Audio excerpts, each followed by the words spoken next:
En janvier 2026, alors que le monde était absorbé par des élections et des conflits sans fin, une décision discrète du Burkina Faso a secoué l'ordre mondial.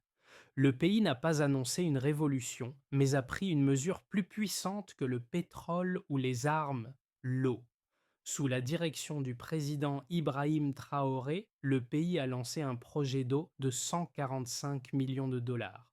Ce n'est pas simplement une question de tuyaux et de pompes, mais de souveraineté, de contrôle et de redéfinition de l'avenir d'une nation africaine. Ce moment marque un tournant stratégique. Quand une nation décide de son propre destin, elle transforme le monde autour d'elle. Le projet d'eau du Burkina Faso, d'une valeur de 145 millions de dollars, n'est pas seulement un projet d'infrastructure.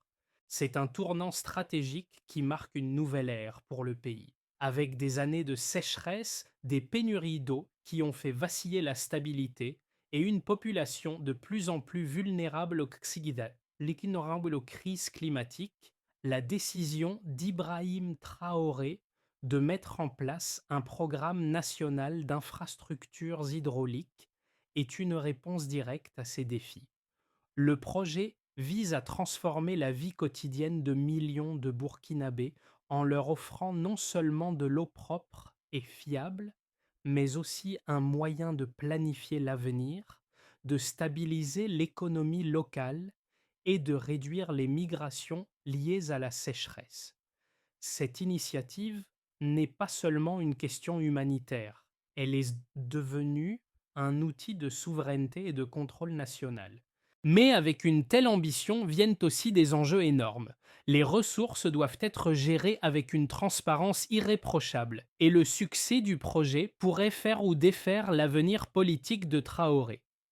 Le Burkina Faso, en janvier 2026, est un pays marqué par des défis environnementaux et politiques.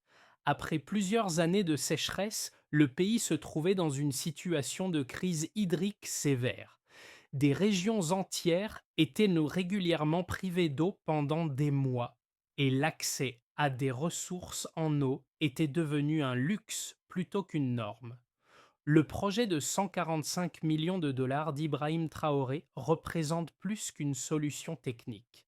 C'est une réponse politique à un problème fondamental, la dépendance à l'eau.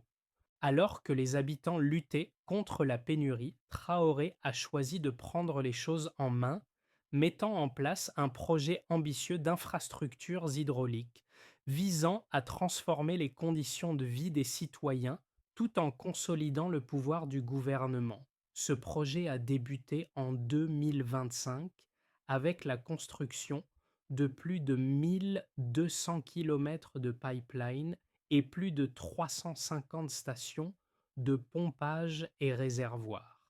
Les premiers résultats ont été visibles dès janvier 2026, avec des millions de personnes ayant désormais accès à de l'eau potable pour la première fois. Mais ce n'est pas seulement la quantité d'eau qui a changé la donne, c'est la manière dont cette initiative a été perçue. Ce n'était pas simplement un acte de charité, ni un projet financé par l'aide internationale. Au contraire, c'était un choix de souveraineté. Le financement du projet a été en grande partie interne, et l'administration de Traoré a insisté sur l'idée que l'eau était désormais un bien stratégique, à protéger et à gérer par l'État lui-même. Ce changement de paradigme a été un signal fort envoyé non seulement aux Burkinabés, mais aussi à l'extérieur. L'eau, comme ressource essentielle, n'est plus sous le contrôle d'acteurs étrangers, mais bien entre les mains de la nation elle-même. Le président Ibrahim Traoré, en prenant la décision de lancer ce projet d'eau ambitieux, s'est non seulement affirmé comme un leader pragmatique, mais a aussi fait un pari audacieux pour l'avenir du Burkina Faso. Dans un contexte régional marqué par l'instabilité et les menaces climatiques croissantes, sa vision de renforcer l'autonomie du pays en matière de ressources vitales a fait de lui une figure de proue pour un leadership moderne. Traoré, issu d'un parcours militaire, a su naviguer les complexités de la gouvernance fragile tout en visant une transformation radicale du quotidien des Burkinabés. Mais l'impact de ce projet va bien au-delà des frontières politiques. En augmentant l'accès à l'eau, Traoré a immédiatement transformé les dynamiques sociales dans les communautés rurales. Des milliers de femmes, autrefois contraintes de passer des heures à chercher de l'eau, ont vu leur temps libéré pour d'autres activités comme le travail et l'éducation. Les fermes, qui luttaient pour survivre pendant les périodes de sécheresse, ont maintenant des ressources pour irriguer leur culture et accroître la production. Dans les cliniques locales, les maladies d'origine hydrique, responsables d'une grande partie des décès annuels, ont diminué et les marchés alimentaires se sont stabilisés grâce à des récoltes plus prévisibles. Le projet de 145 millions de dollars ne s'est pas juste traduit par un accès physique à l'eau. C'est une refonte des structures économiques locales, une chance pour les communautés de se reconstruire sur des bases plus solides, loin des cycles de misère imposés par la sécheresse et l'insécurité alimentaire. Le projet de l'eau de 145 millions de dollars a marqué un tournant décisif dans l'histoire du Burkina Faso. Ce projet, qui a débuté à la fin de 2024, a été conçu comme une réponse directe aux crises environnementales qui frappaient durement le pays. Le climat sahélien de la région, caractérisé par des périodes de sécheresse prolongées et des régimes de précipitations imprévisibles, avait rendu l'agriculture extrêmement difficile. En 2023, des millions de Burkinabés se sont retrouvés dans l'incapacité d'assurer leur survie pendant la saison sèche. Des villages ont été désertés, des jeunes hommes ont quitté leur foyer pour migrer vers les villes, et des familles entières ont vu leur avenir plonger dans l'incertitude. Face à cette situation désastreuse, le président Ibrahim Traoré a mis en place le projet national d'infrastructures hydrauliques avec l'objectif d'offrir une solution durable à la pénurie d'eau. Le projet prévoyait la construction de plus de 1200 kilomètres de pipelines, plus de 350 stations de pompage et des réservoirs de grande capacité à travers les régions les plus touchées par la sécheresse. Dès la fin de 2025, les travaux de construction ont commencé et au début de 2026, la première phase du projet a été mise en service. Les premiers résultats ont été visibles assez rapidement. Selon les estimations des médias et les rapports sur le terrain, entre 2 et 2,5 millions de Burkinabés ont désormais accès à de l'eau propre et fiable. Pour beaucoup, c'était la première fois qu'ils pouvaient compter sur une source d'eau régulière, et cet accès a transformé leur quotidien. Dans des régions comme le Sahel, où les ressources en eau étaient autrefois considérées comme un bien rare, ce changement a eu un effet bouleversant. Les fermes ont commencé à produire des récoltes plus abondantes grâce à des systèmes d'irrigation modernes et les communautés rurales ont vu une stabilisation de la situation alimentaire. Le projet a été conçu non seulement comme une réponse humanitaire, mais aussi comme un levier stratégique pour renforcer la souveraineté nationale. Au lieu de dépendre de l'aide internationale ou des financements étrangers conditionnés, le Burkina Faso a choisi de financer l'essentiel du projet avec des ressources internes. Ce choix a envoyé un message fort aux observateurs internationaux. L'eau comme ressource vitale est désormais contrôlée par l'État burkinabé. Cela a également modifié la perception internationale du pays. Alors que le monde est habitué à voir l'Afrique dépendre de l'aide étrangère pour ses projets de développement, ce projet a rompu avec ce modèle. Le Burkina Faso a montré qu'il était capable de financer et de gérer une initiative d'envergure sans l'intervention extérieure. Cependant, ce n'était pas sans défi. La mise en œuvre du projet a dû faire face à plusieurs obstacles, notamment des difficultés techniques liées à la construction des infrastructures dans des régions éloignées et difficiles d'accès, ainsi que des tensions politiques internes. La gestion transparente du projet a été un enjeu majeur, car tout écart de conduite pourrait remettre en question la légitimité de l'initiative et entacher la crédibilité du gouvernement de Traoré. Les critiques ont également émergé sur le manque de mécanismes de surveillance et la centralisation du pouvoir autour de ce projet phare. Mais malgré ces défis, le projet a avancé à une vitesse impressionnante et les résultats ne se sont pas fait attendre. La distribution d'eau fiable a entraîné des changements sociaux et économiques tangibles dans les communautés locales. Le projet de l'eau d'Ibrahim Traoré a généré des résultats tangibles dès sa première phase et plusieurs chiffres clés en témoignent. En janvier 2026, plus de 2 millions de Burkinabés bénéficiaient déjà d'un accès à de l'eau potable fiable, un changement majeur pour un pays où la crise de l'eau était l'un des défis les plus pressants. Avant ce projet, de nombreuses communautés rurales dépendaient de sources d'eau non fiables avec des conséquences dramatiques sur la santé publique. Les maladies d'origine hydrique telles que la dysenterie et le choléra étaient courantes, particulièrement durant les saisons sèches.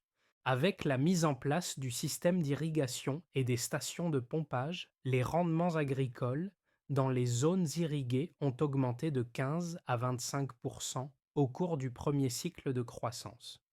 Ce chiffre a été confirmé par des études de terrain menées par des experts agricoles régionaux, qui ont noté une amélioration significative des récoltes, notamment dans les zones les plus arides du pays.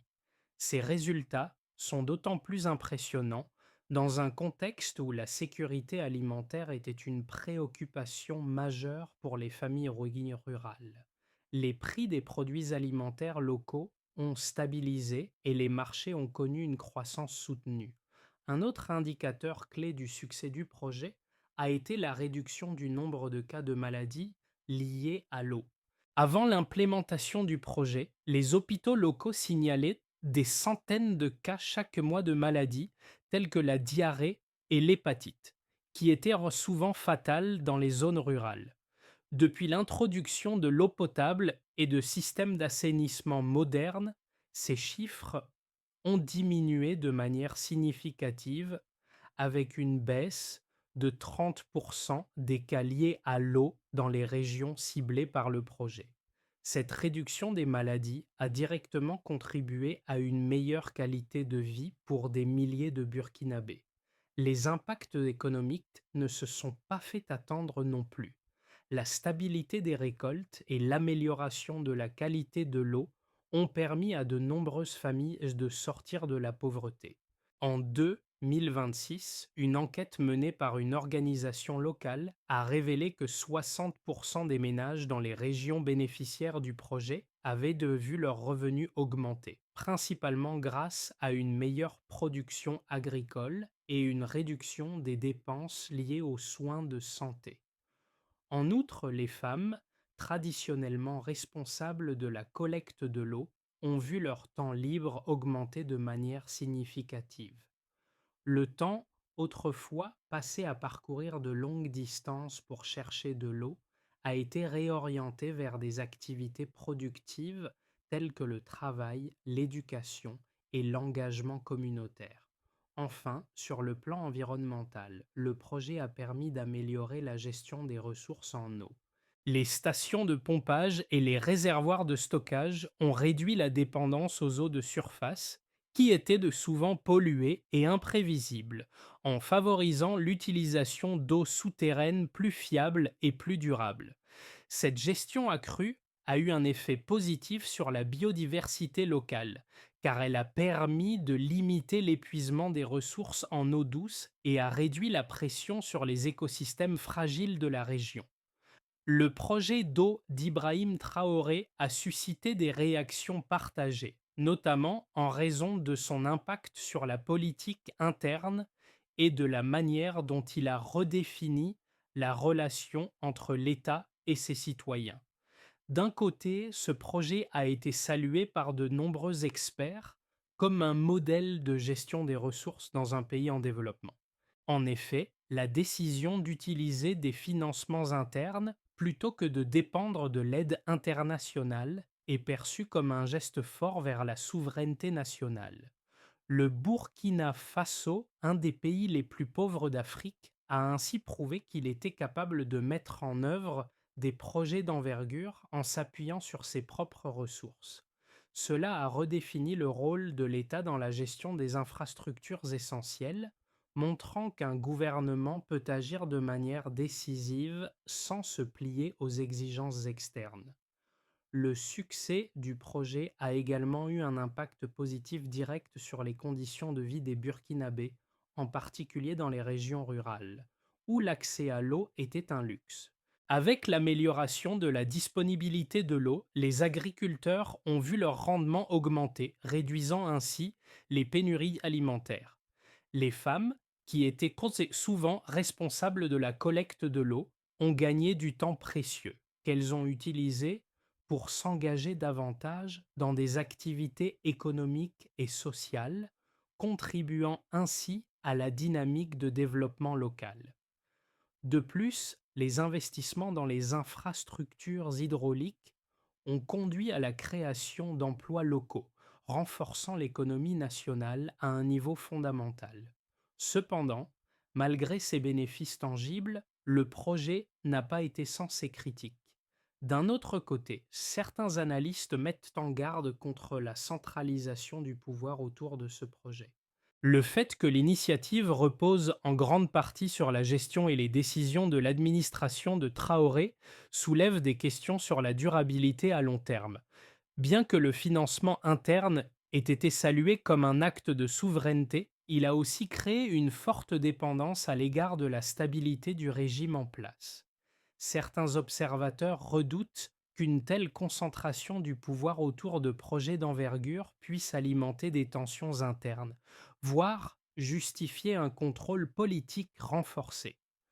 En outre, l'absence de mécanismes de transparence et de surveillance externe a suscité des inquiétudes parmi les organisations de la société civile.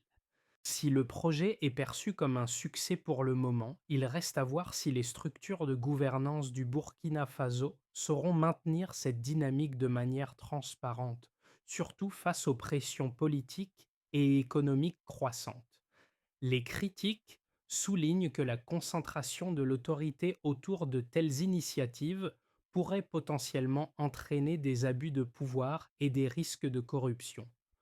En 2026, après plusieurs mois d'implémentation, il est devenu clair que le projet de l'eau n'était pas seulement une initiative de développement, mais un changement de paradigme. Alors que de nombreux pays africains continuent de dépendre de l'aide internationale pour leurs projets d'infrastructure, le Burkina Faso a démontré qu'un pays même fragile pouvait prendre le contrôle de ses propres ressources et initier des changements de fond. Le projet d'eau de 145 millions de dollars n'a pas seulement changé la vie de millions de Burkinabés, il a envoyé un message fort sur l'autonomie politique et économique.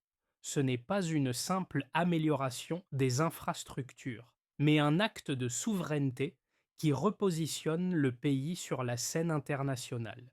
Ce tournant stratégique a redéfini l'équilibre du pouvoir, non seulement à l'intérieur du Burkina Faso, mais aussi dans toute la région du Sahel. L'initiative a perturbé les modèles établis de dépendance et a posé une question essentielle. Comment d'autres pays fragiles pourraient-ils reproduire ce modèle? Et qu'est-ce que cela signifie pour l'avenir de l'aide et de l'influence extérieure dans ces régions? Le projet de l'eau du Burkina Faso a eu des conséquences profondes, non seulement sur le terrain, mais aussi sur la manière dont les Burkinabés perçoivent leur gouvernement et l'avenir du pays. Pour des millions de citoyens, l'accès à de l'eau potable fiable a transformé leur quotidien de manière spectaculaire. Dans les communautés rurales, la lutte pour trouver de l'eau pendant les saisons sèches faisait partie intégrante de la survie. Aujourd'hui, grâce au projet, ces communautés ont accès à une source d'eau fiable et continue.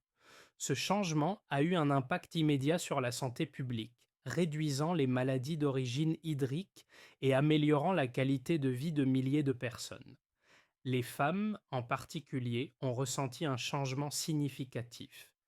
Elles, qui auparavant passaient des heures chaque jour à chercher de l'eau, ont désormais plus de temps pour s'engager dans des activités économiques, des projets communautaires et même des études.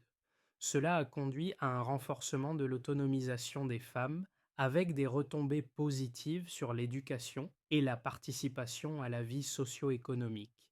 L'accès à l'eau a donc eu un impact direct sur l'égalité des sexes et a permis de briser les chaînes de la pauvreté pour de nombreuses familles.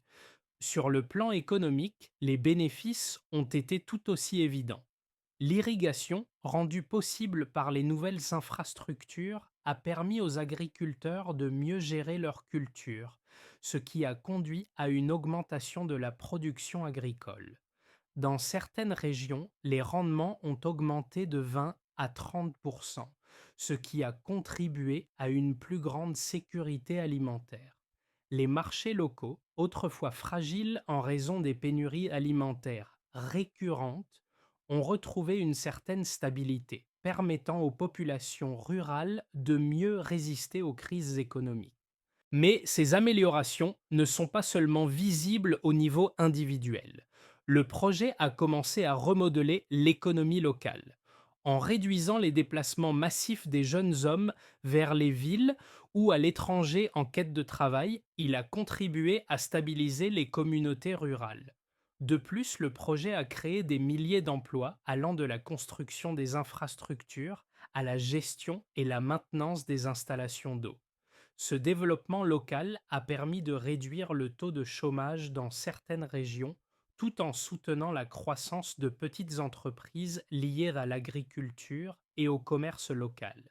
Cependant, l'impact ne s'est pas limité à l'échelle nationale. À l'international, la réussite de ce projet a attiré l'attention des observateurs étrangers et des diplomates, qui ont vu en lui une démonstration de la souveraineté retrouvée du Burkina Faso. En prenant en main son propre destin, le pays a envoyé un signal puissant au monde entier. Il ne s'agit pas seulement d'un progrès matériel, mais d'un acte symbolique de résistance au modèle de dépendance de l'aide internationale. Ce modèle pourrait inspirer d'autres nations africaines confrontées à des défis similaires. Mais le projet n'est pas sans défi. Les tensions politiques internes liées à la centralisation du pouvoir autour de cette initiative et les préoccupations concernant la transparence de la gestion des fonds continuent de nourrir des débats sur la durabilité à long terme du projet. Certains craignent que l'absence de mécanismes de surveillance renforcés n'ouvre la porte à des abus de pouvoir et à la corruption. Ainsi, bien que le projet ait eu des effets immédiats spectaculaires, il reste à voir si les institutions du Burkina Faso peuvent maintenir cette dynamique à long terme sans compromettre la confiance du peuple. Le projet d'eau du Burkina Faso, en dépit de ses réussites évidentes, soulève de nombreuses questions sur son avenir à moyen terme. En regardant les 6 à 12 mois à venir, trois scénarios se dessinent pour ce projet stratégique. Le scénario optimiste, le scénario de base et le scénario pessimiste. Dans un scénario optimiste, si le gouvernement burkinabé parvient à maintenir un contrôle efficace sur le projet tout en garantissant une transparence accrue dans sa gestion, les résultats pourraient dépasser les attentes actuelles. L'accès à l'eau pourrait continuer de se développer dans les zones rurales, touchant ainsi encore plus de personnes, y compris celles qui n'ont pas encore bénéficié de cette amélioration. Les rendements agricoles pourraient encore augmenter avec des récoltes plus fiables tout au long de l'année, contribuant ainsi à la sécurité alimentaire du pays. Les améliorations sociales, telles que la réduction de la migration saisonnière et l'augmentation de la participation des femmes à l'économie, se renforceront également. Dans ce scénario, le Burkina Faso deviendrait un modèle pour d'autres pays de la région, démontrant que même les nations les plus fragiles peuvent réussir à améliorer leurs infrastructures essentielles sans dépendre de l'aide étrangère. Dans un scénario de base, dans un scénario plus réaliste, le projet continuerait de fournir des résultats positifs, mais à un rythme plus modéré. Les progrès réalisés dans l'amélioration de l'accès à l'eau et la productivité agricole seraient significatifs, mais les tensions internes, notamment autour de la gestion centralisée du projet, pourraient ralentir le processus. Si le gouvernement burkinabé ne parvient pas à renforcer les mécanismes de surveillance et à garantir la transparence, des doutes sur la pérennité du projet pourraient émerger, compromettant son succès à long terme. Bien que les améliorations sociales et économiques continuent, elles pourraient être inégales, avec des régions plus pauvres du pays encore marginalisées. Dans un scénario pessimiste, dans le pire des cas, si le gouvernement ne parvient pas à résoudre les problèmes de gestion et de transparence, le projet pourrait se heurter à des obstacles majeurs. La corruption, l'inefficacité administrative et le manque de coordination pourraient compromettre les efforts en cours. Les tensions politiques internes pourraient s'intensifier, menant à une instabilité qui affecterait directement les communautés rurales. Si ces défis ne sont pas surmontés, le projet pourrait perdre son élan et les résultats positifs obtenus jusqu'à présent risqueraient de se dégrader. L'impact sur la confiance du peuple burkinabé dans son gouvernement pourrait être profond, avec des conséquences négatives pour la stabilité politique du pays. Quoi qu'il en soit, ces trois scénarios montrent clairement que le succès du projet dépendra en grande partie de la capacité du gouvernement burkinabé à maintenir une gestion transparente, efficace et inclusive. Le Burkina Faso a déjà fait un pas décisif vers l'autonomie, mais pour que ce projet devienne un modèle à long terme, il devra relever de nouveaux défis et maintenir un équilibre délicat entre ambition et gouvernance. Le projet de l'eau du Burkina Faso est bien plus qu'une simple initiative d'infrastructure. C'est une histoire de transformation, non seulement pour une nation, mais pour un continent tout entier. Si vous êtes témoin de ce moment historique, vous ne pouvez qu'être frappé par la manière dont un pays a choisi de prendre son destin en main, en agissant de manière décisive là où d'autres auraient attendu une aide extérieure. Ce n'est pas seulement un projet de tuyaux et de pompes, c'est un acte de souveraineté, un symbole de ce que peut réaliser un État lorsqu'il prend en charge ses propres ressources essentielles. Pour vous, le lecteur, ce projet offre un modèle de résilience. En observant les progrès réalisés dans les communautés rurales du Burkina Faso, il devient évident que l'eau n'est pas simplement un bien nécessaire pour survivre. Elle est un catalyseur pour un changement durable, un moteur de croissance économique et un levier pour l'autonomisation des individus.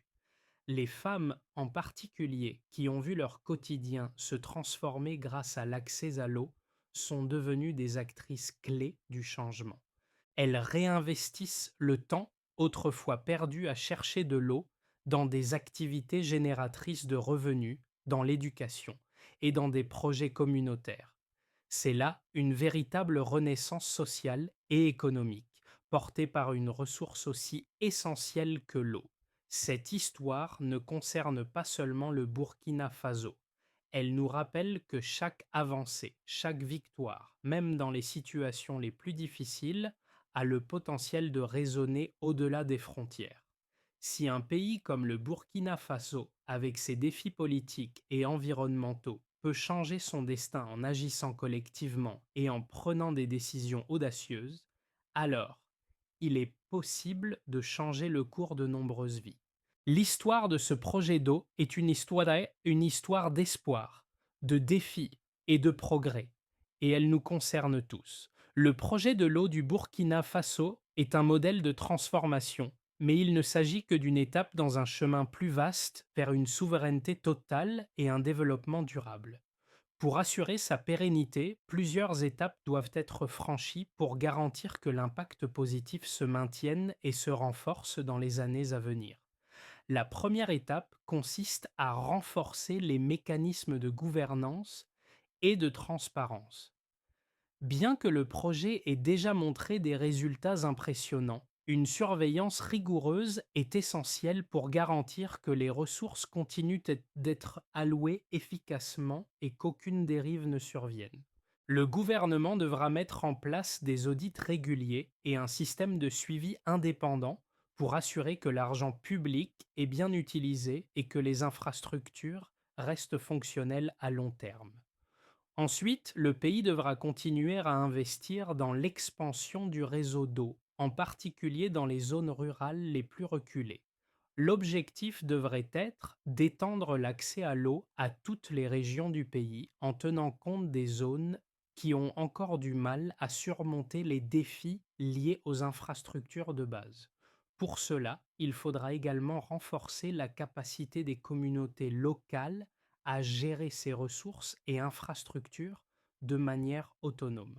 La formation des acteurs locaux et la mise en place de structures de gestion décentralisées permettront à chaque village ou région de prendre en main la maintenance et la gestion de ces installations. Enfin, la question de la diversification des ressources et de la résilience au changement climatique doit être abordée. Le Burkina Faso doit continuer à investir dans des solutions durables pour garantir que l'accès à l'eau reste constant, même face aux défis climatiques croissants. Cela pourrait inclure l'utilisation de technologies plus avancées pour capter et gérer les ressources en eau, ainsi que l'amélioration des systèmes d'irrigation pour faire face à des périodes de sécheresse plus sévères. Avec un engagement constant à renforcer la gouvernance, d'Assastana à étendre l'accès à l'eau et à s'adapter aux défis climatiques, le Burkina Faso pourrait non seulement réussir à maintenir ce projet, mais aussi devenir un modèle pour d'autres pays confrontés à des défis similaires. Le projet d'eau du Burkina Faso n'est pas seulement une victoire pour une nation, c'est un symbole de la résilience et de la détermination. Ibrahim Traoré, en prenant cette décision audacieuse, a montré que même dans un environnement difficile, il est possible de réécrire l'avenir d'un pays. Ce projet, qui a commencé comme une initiative pour répondre à la crise de l'eau, a évolué pour devenir un puissant message de souveraineté et de contrôle national. Les Burkinabés, qui autrefois luttaient pour accéder à une ressource aussi fondamentale que l'eau, se sont maintenant vus offrir un avenir plus stable, plus sûr et plus prospère. Tout comme l'eau, qui nourrit la terre et fait croître les récoltes, cette initiative a permis de faire croître la confiance des citoyens dans leur gouvernement. Elle a permis aux communautés rurales de rêver à un avenir meilleur, où les défis ne sont plus insurmontables. Le changement qui a eu lieu dans ces villages et ces fermes est profond. Ce projet rappelle à tous qu'avec volonté et persévérance, les nations peuvent contrôler leur destin sans attendre l'approbation des autres. Aujourd'hui, le Burkina Faso montre la voie. L'eau, autrefois un problème de survie, est devenue un symbole de force. Et pour Ibrahim Traoré, c'est là que réside la véritable transformation. Le projet de l'eau au Burkina Faso est bien plus qu'une simple réussite technique. C'est une preuve que même dans les conditions les plus difficiles, un pays peut choisir de se prendre en main et redéfinir son avenir. À travers l'initiative d'Ibrahim Traoré, le Burkina Faso montre que la souveraineté ne réside pas uniquement dans les discours, mais dans les actions concrètes qui changent la vie quotidienne des citoyens. Si cette histoire vous inspire, si vous croyez que l'avenir de l'Afrique peut être façonné par ses propres mains, alors n'hésitez pas à partager ce message. Le monde a besoin de voir que les changements significatifs ne viennent pas uniquement des grandes puissances mondiales, mais aussi de petites nations qui osent prendre des décisions audacieuses. Que ce projet serve de modèle non seulement pour d'autres pays, mais aussi pour chacun de nous. L'histoire du Burkina Faso nous rappelle qu'il est possible de transformer les défis en opportunités et que chaque action compte.